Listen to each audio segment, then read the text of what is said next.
하나님의 말씀 마태복음 13장 10절로 17절 그리고 18절로 23절 보겠습니다.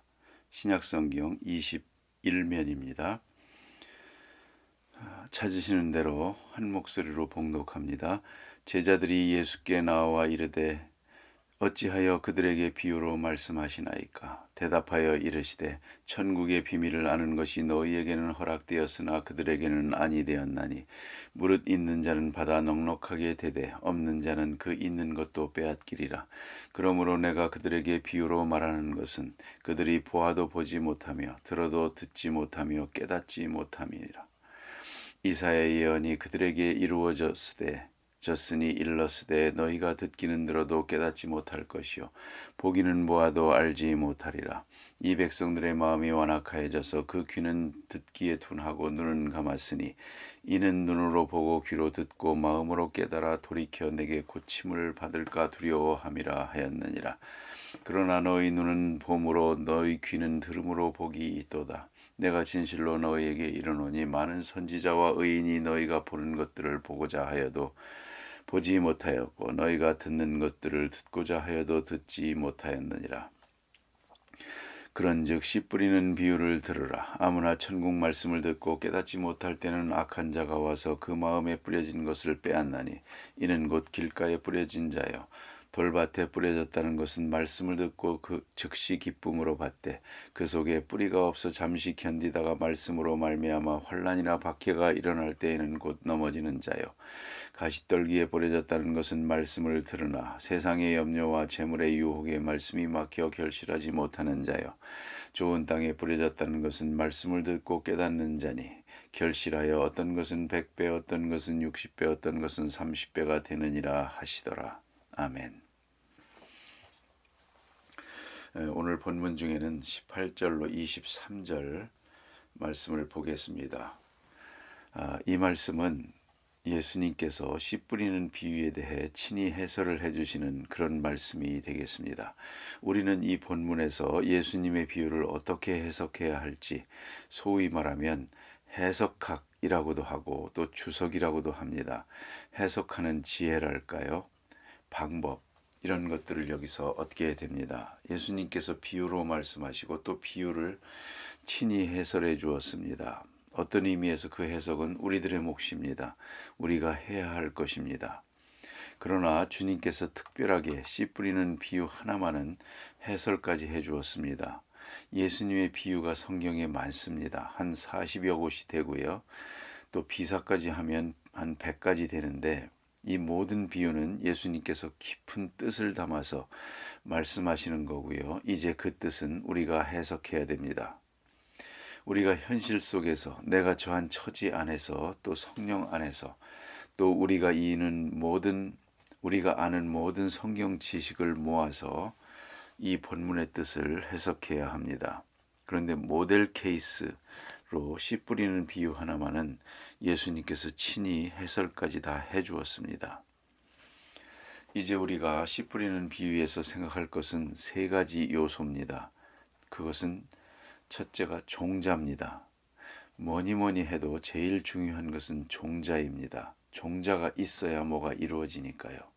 종자, 이 생명력, 이 무궁무진한 진리가 담겨 있고 또 놀라운 능력이 함께하는 그 종자가 문제입니다. 그 씨앗, 이것이 첫째요. 그러니까 이 씨앗이 전해지고 씨앗을 통해서 역사가 나타나는 것입니다. 복음을 들은 바 없이 구원받을 수가 없거든요. 그렇기 때문에 씨앗이라고 하는 생명력 굉장히 중요한 것이고요. 둘째는 밭입니다. 오늘 예수님께서 네 가지 종류의 밭을 말합니다. 길가와 같고 돌짝밭과도 같고 가시덤불과도 같고 그리고 옥토와도 같다. 마음밭이 있다는 것입니다. 그러니까 하나님의 말씀, 그 소중한 말씀인데 그 말씀을 받아들이는 자세, 그 마음가짐이 네 가지가 있다는 겁니다. 그러니까 그에 따라서 이 귀한 종자가 열매를 맺을 수도 있고 안 맺을 수도 있다 하는 말씀입니다. 길가와 같은 마음이라면 단 한 번도 열매를 맺을 수가 없습니다.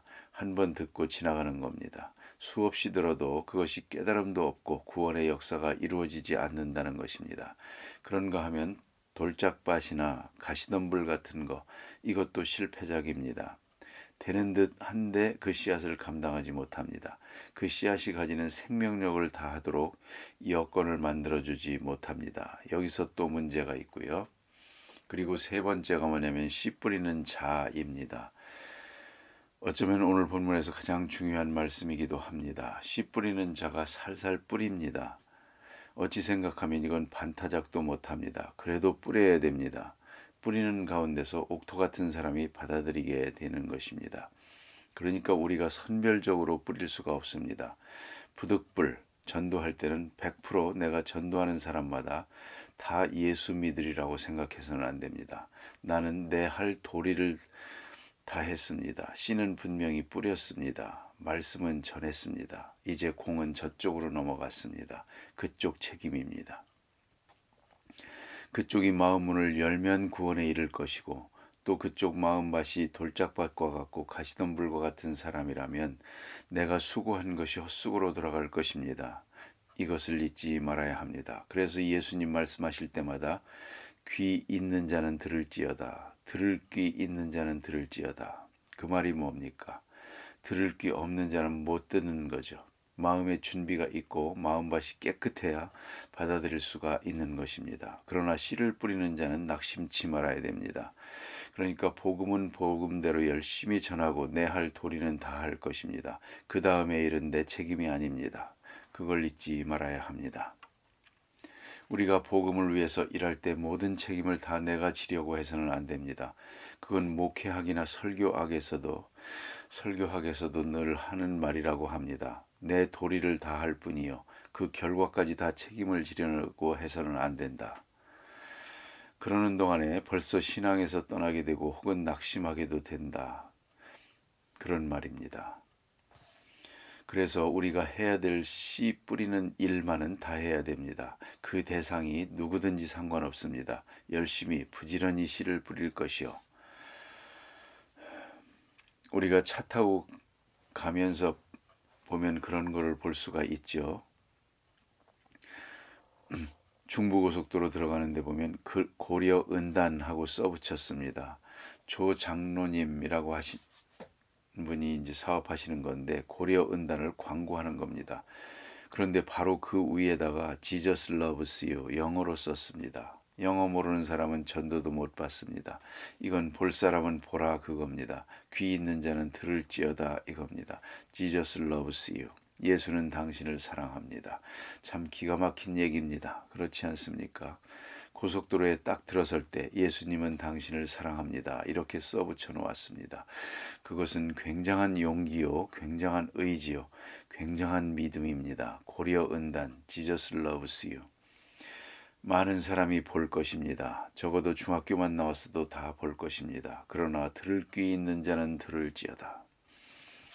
그걸 보고 큰 은혜 받는 사람이 있습니다. 용기를 얻고 구원 얻는 사람이 있는가 하면 무슨 저런 말을 저기다 써놨나 하고 지나가는 사람도 있을 것입니다.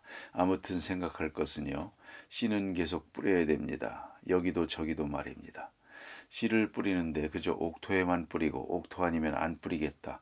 그런 생각하지 마세요. 옥토냐 아니냐는 당신 책임이 아닙니다. 뿌리는 것만 당신 책임입니다. 부지런히 뿌릴 것입니다. 하는 얘기고요.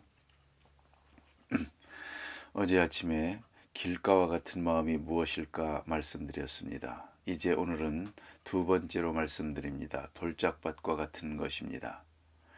예수님 친히 말씀하셨습니다. 여기 보니 20절 말씀입니다. 돌밭에 뿌렸다는 것은 말씀을 듣고 즉시 기쁨으로 받되 그 속에 뿌리가 없어 잠시 견디다가 말씀으로 말미암아 혼란이나 핍박이 일어날 때에는 곧 넘어지는 자요 그랬습니다. 이것이 돌짝밭이라는 것이죠. 아주 감정적으로 받습니다. 전인적으로 받질 않고 영적으로 받질 않고 아주 감정적으로 즉흥적으로 받습니다. 그런가 하면 또 어떤 때는 단편적인 지식으로 받습니다. 참 귀한 말씀이다.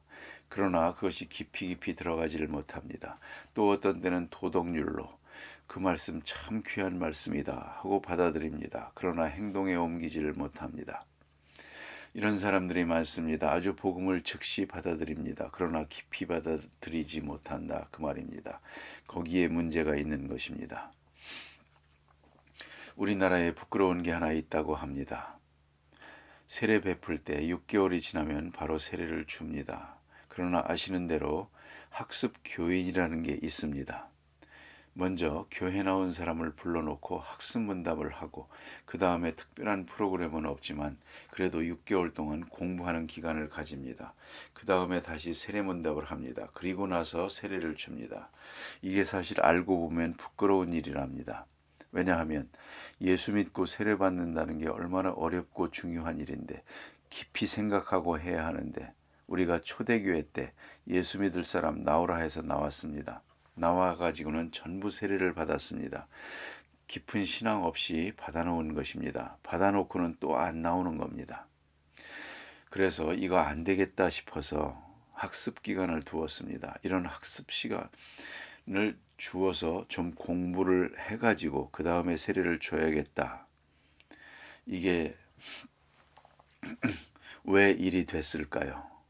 우리가 너무 즉흥적이고 감정적이기 때문에 이런 제도까지 있는 것입니다.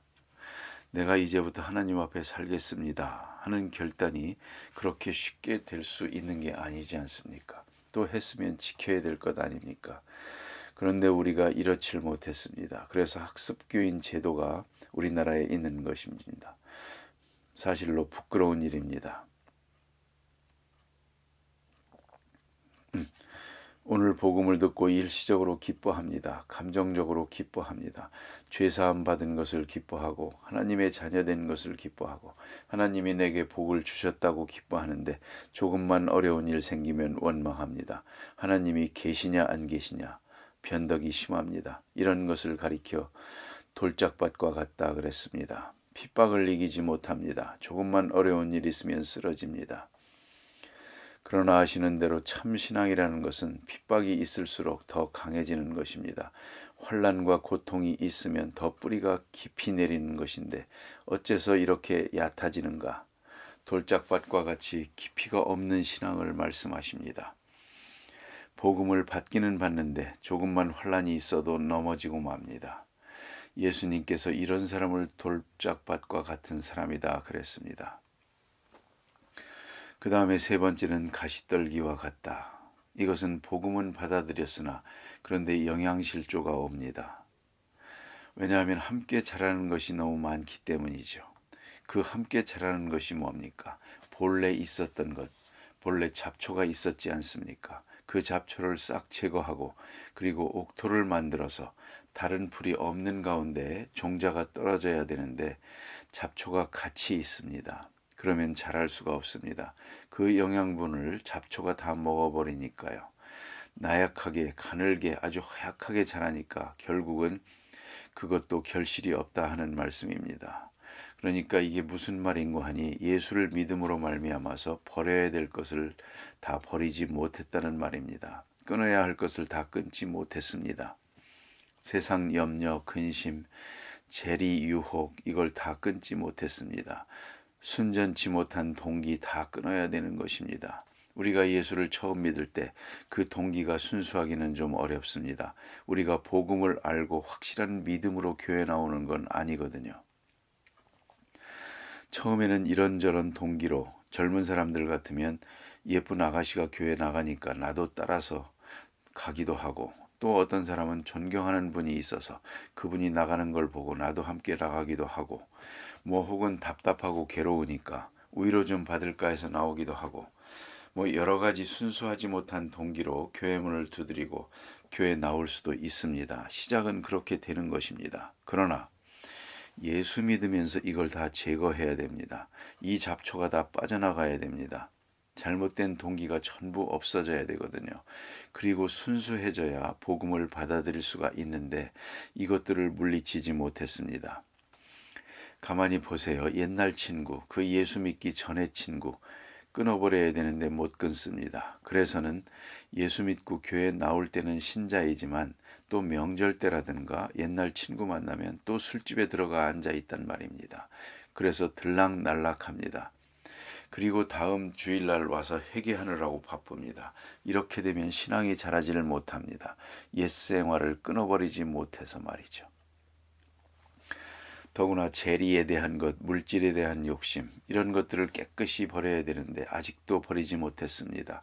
그래서 문제가 됩니다. 야고보서 1장 14절 오직 사람이 시험을 받는 것은 자기 욕심에 끌려 미혹됨이니 욕심이 잉태한즉 죄를 낳고 죄가 장성한즉 사망을 낳느니라. 욕심, 아직도 욕심이 내게 있습니다. 보세요. 돈에 대한 욕심이 없는데 돈이 시험이 되겠습니까?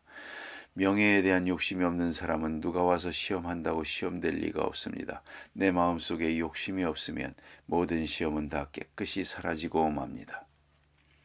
여러분 그렇지 않습니까? 음식을 보세요. 음식이 아무리 맛있더라도 내 입맛이 딱 떨어지고 나면 그 음식 보기도 싫습니다. 냄새조차도 싫습니다. 내게 음식에 대한 욕심이 있기 때문에 음식이 시험이 되는 것이죠. 내게서 식욕이 가시는 순간 어떤 음식이 있어도 먹고 싶지 않습니다.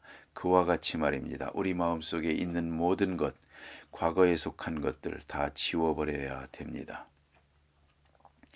우리가 문화인류학적으로 보면 한국 사람들의 마음속에 있는 종교 심성에는 무속 종교가 있습니다. 불교 성향이 있습니다. 유교적인 잔재가 있습니다. 또한 식민지 문화도 있습니다. 이 네 가지가 우리 속에 자리 잡고 있다. 알게 모르게 그렇게 말합니다. 이걸 깨끗이 제거해야 됩니다. 그래야 순수한 믿음이 되는 것입니다. 그래야 결실이 있는 것입니다. 우리 한국 사람들 보면 아직도 무당기가 많습니다. 무당기가 덜 빠진 사람 많습니다. 어디 가서 점치려고 하고 날 잡아고 오고 그러지 않습니까? 좋은 게 좋은 거 아닙니까? 그런가 하면 염세적인 것이 많습니다. 또한 유교적인 것이 있어서 종종 교회 직분 같은 것이나 이런 것을 마치 계급처럼 생각을 하고 그런 유교적인 생각이 많습니다. 자, 이런 것들 본래 우리 마음속에 가지고 있던 것입니다. 이 잡초를 싹 불질러 버려야 합니다. 다 뽑아버리고 옥토가 돼야만 이 복음이 우리 마음에 들어와서 귀한 열매를 맺을 수가 있습니다. 그런 거로 이제 길가는 폭파해 버려야 합니다. 돌짝 받치면 돌을 다 걷어내야 합니다. 잡초는 잡초대로 다 제거해야 됩니다. 그리고 깨끗한 옥토를 만들어야 됩니다. 시간 옥토가 되면 주시는 말씀이 그대로 마음속 깊이 들어옵니다. 나도 모르게 내 인격, 내 성품, 내 감성, 내 의지를 다 주관하게 됩니다. 어느 사이에 달라지는 것입니다. 얼굴도 생활도 표정도 달라집니다. 운명이 달라지는 것입니다. 바로 복음의 역사입니다. 그래서 부드럽고 순수하고 단순하고 그래서 그 수용성이 깊고 헌신적이고 순종적입니다. 말씀에 순종할 때 내가 알 수 없는 말씀의 역사가 나타납니다. 내가 말씀을 연구하는 것이 아니라 말씀이 나를 다스리는 것입니다. 내가 말씀을 따라가는 것이 아니고 말씀이 나를 주관하는 것입니다. 거룩한 말씀의 역사가 나타나면 30배, 60배, 100배의 열매를 맺게 된다 하는 말씀입니다. 농사하는 이치를 가지고 복음의 사역을 이렇게 자세하게 예수님께서 설명해 주셨습니다. 기도하십시다.